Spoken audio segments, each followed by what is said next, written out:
Hello everyone, welcome to my channel. I'd like to talk this time about something that might be life-saving for some, and this is the test of power, and second, the test of synchronicity. Every one of us might face one of those tests in our lives, and falling into the trap might create serious consequences. So I'd like to talk about it, and hopefully we be aware of it in order not to fall into the trap. The first test is the test of power. This is similar to those who win the lottery. I'm talking about this because I've experienced it with many people that I worked with, and I brought them to a place in their lives where they could be sovereign, where they achieve their dreams, where they really get out of all their previous habits that led them to depression and to failure, and they got out of there and they achieved and they fulfilled their dreams. So I'd like to talk about this because this is a test. When someone is getting such an overwhelming amount of attention, of wealth, of success, if one is not ready for it, if one doesn't know how the things happened, one might fall into the trap of the hubris and abuse that power, and everything that one achieved would collapse. Like somebody wins the lottery. In this case, no one can really detect the cause and effect of how things happened. So many people believe that they are special or they are spiritual or and the universe sent them something and they became very rich. But because they've not built it themselves and they don't appreciate every euro and every dollar that they invested, they lose the meaning of all of that. So they do not sustain it emotionally. This is the same thing when someone gets an opportunity in the middle of their lives where they have an encounter with something that leverages them, that leverages their lives. This is not for granted. People forget quickly how things happened, and they tend to overestimate themselves and underestimate the things that really led them to success. Because when someone is in line, or the emotional state is in line with the achievement, one will be able to sustain that success. But when success is built upon so many circumstances, rather than only by the person who thinks he's the cause of success, then everything collapses. So this is the test of power. And again, I know because many people experience this when they are 50, 60. They think to themselves, oh, universe, please give me a chance. I've been all my life trying hard. Now I'm ready for it. Now I'm ready to change all my history and ready to transform. Genuinely, I became the best version of myself. And you know what? They get that train. They get that opportunity, that chance to change.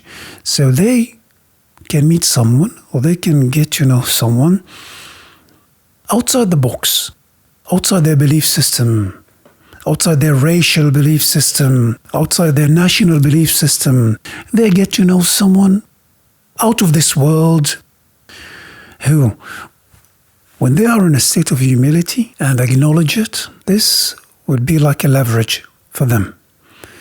And then they achieve that dream that they always dreamed of all their lives.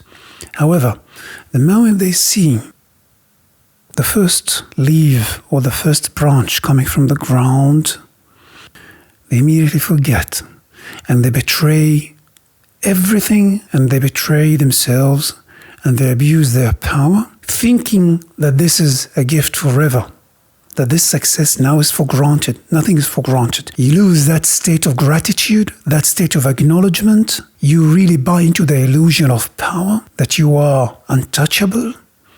Things collapse. It's only a matter of time.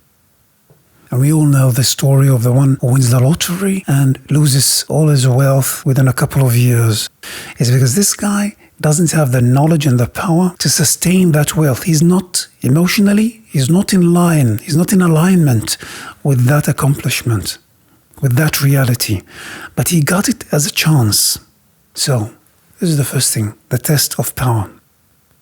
People need to be very careful of that. People don't get too many chances in their lives. If you get there, stay in the same emotional state. If you cannot sustain that emotional state of gratitude and acknowledgement, then at least don't betray the one who created it for you, who created that accomplishment for you. And hopefully it's a matter of time until you leverage that emotional state and you become in sync with that accomplishment. It needs time.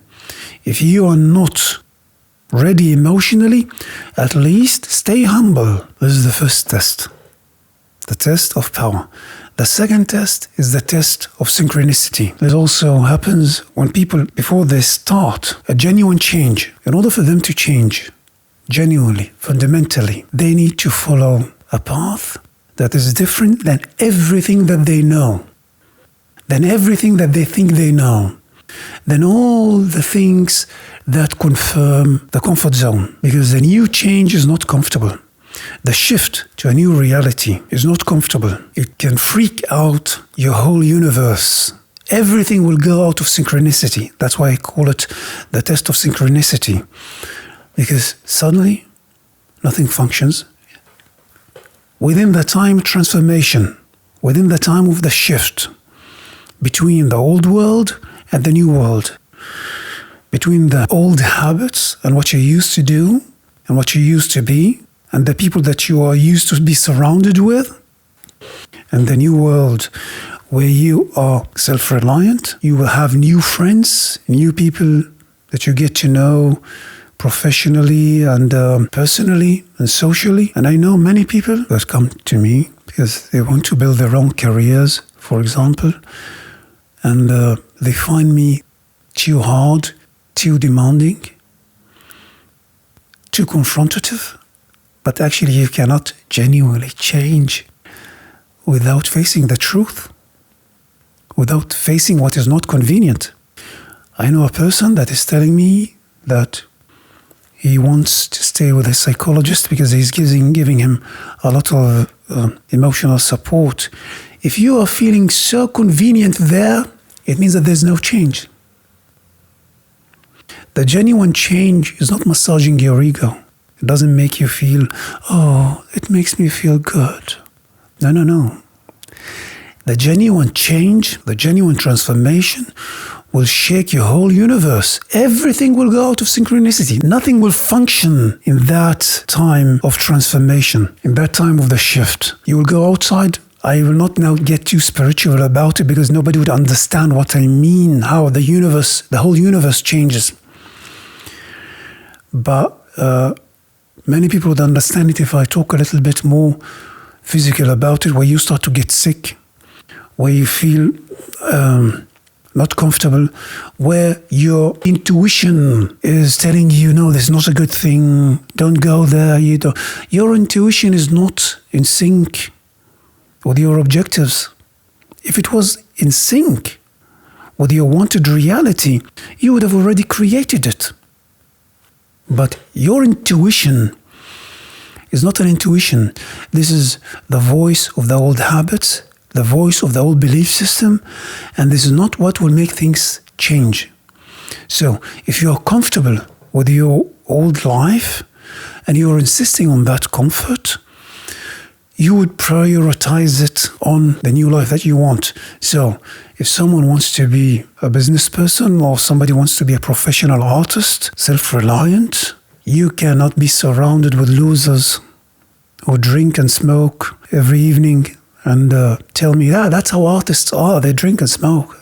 And you come with that cliche with those losers that never achieve anything with their lives because it's convenient and it's comfortable and it's social environment, and you joke and you have sexual relationships and social relationships, and you bring that as a justification how an artist should behave, while you aspire to be a professional artist who's self-reliant, who you create your artistic career with your hands, with your own fan base.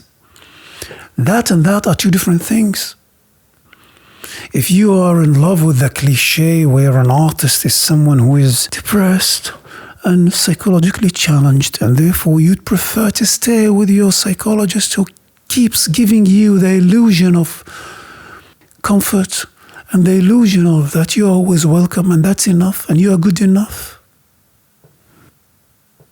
If you want to stay there, I cannot help you because I am not convenient.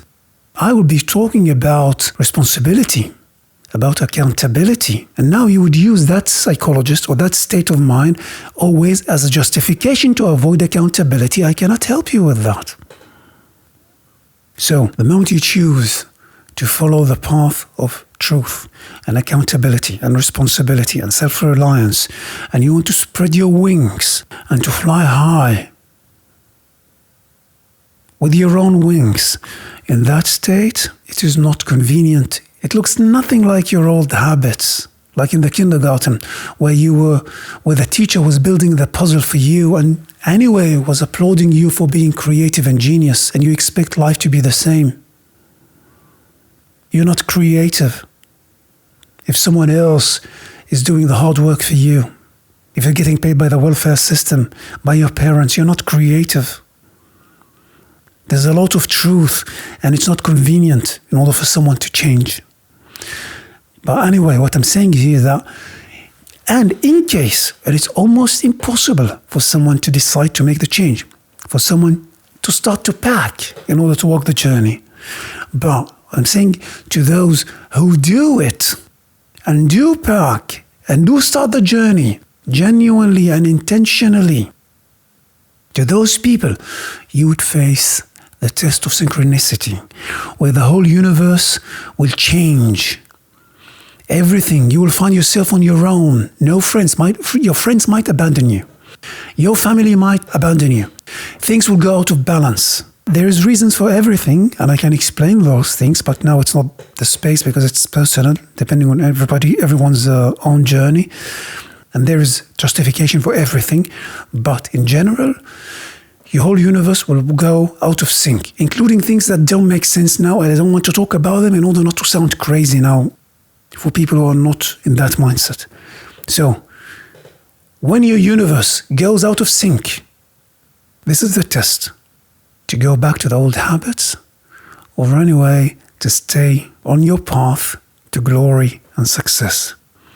And there are very few people who walk this path. So, anyway, this was my take on the subject. I hope I could inspire. Thank you everyone for staying with me. I'm Shredy Jabarin. Ciao.